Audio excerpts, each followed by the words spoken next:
آپ لوگوں میں سے کم ہی دوست اس بات سے واقف ہوں گے کہ حضرت یعقوب علیہ السلام کو اسرائیل بھی کہا جاتا تھا۔ اسی وجہ سے آپ کی اولاد بنی اسرائیل کہلائی۔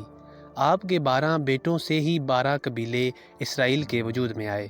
ان میں سے ایک کا نام یہودا تھا اور ان کی اولاد یہودی کہلاتی تھی، اسی لیے بنی اسرائیل کو یہودی بھی کہتے تھے۔ بنی اسرائیل کے یہ 12 قبیلے 400 سال تک مصر میں غلامی کی زندگی گزارتے رہے۔ اس کے بعد شروع ہوتا ہے حضرت موسیٰ علیہ السلام کا دور۔ حضرت موسیٰ علیہ السلام بنی اسرائیل کو اپنے ساتھ لے کر کنعان کا سفر شروع کرتے ہیں۔ فرعون نے آپ کا پیچھا کیا اور سمندر میں غرق ہو گیا۔ جب حضرت موسیٰ علیہ السلام کے ساتھ بنی اسرائیل نے سمندر پار کر لیا تو انہوں نے کنعان جانے سے انکار کر دیا۔ بنی اسرائیل نے حضرت موسیٰ علیہ السلام کی نبوت کا بھی انکار کر دیا، جس کی سزا اللہ تعالیٰ نے انہیں یہ دی کہ بنی اسرائیل یعنی یہودی 40 سال تک صحراؤں میں بھٹکتے رہے۔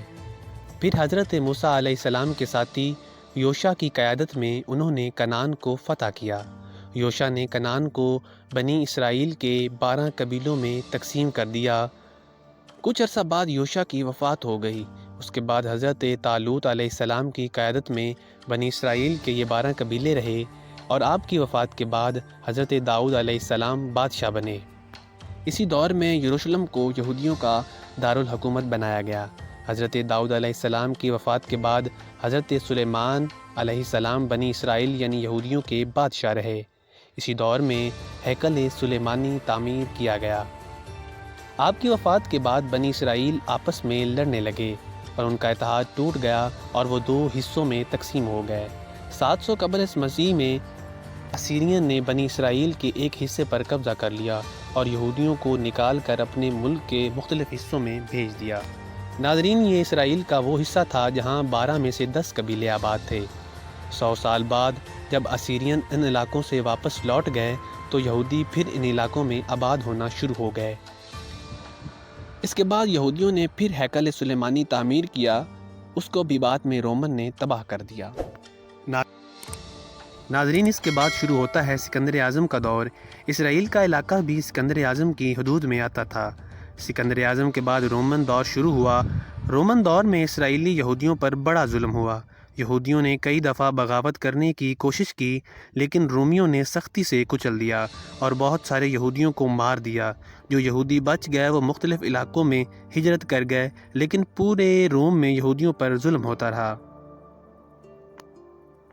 637 میں جب حضرت عمر پاک کے زمانے میں مسلمانوں نے یروشلم کو فتح کیا، اس وقت مسلمانوں نے یہودیوں اور عیسائیوں سے حسن سلوک کیا اور ان کو مکمل آزادی تھی۔ ناظرین، زمین کے جن جن حصوں پر مسلمانوں کی حکومت تھی وہاں یہودیوں کو کوئی پریشانی نہیں تھی، لیکن باقی ساری دنیا میں یہودیوں پر ظلم ہی ہوتا رہا۔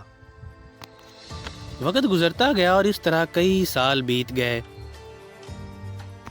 پھر ہوا کچھ یوں کہ جنگ عظیم اول کا آغاز ہو گیا۔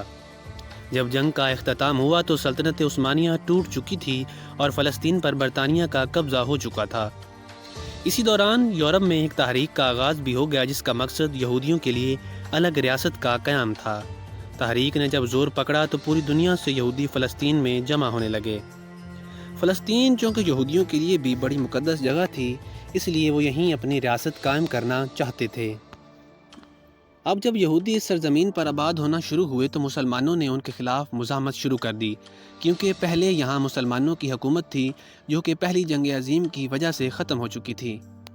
مسلمان یہ بھی جانتے تھے کہ یہودی یہاں اپنا ملک بنانا چاہتے ہیں، لیکن چونکہ برطانیہ کا قبضہ تھا اس وجہ سے فلسطین پر انہوں نے یہودیوں کو آباد ہونے کی مکمل اجازت دی۔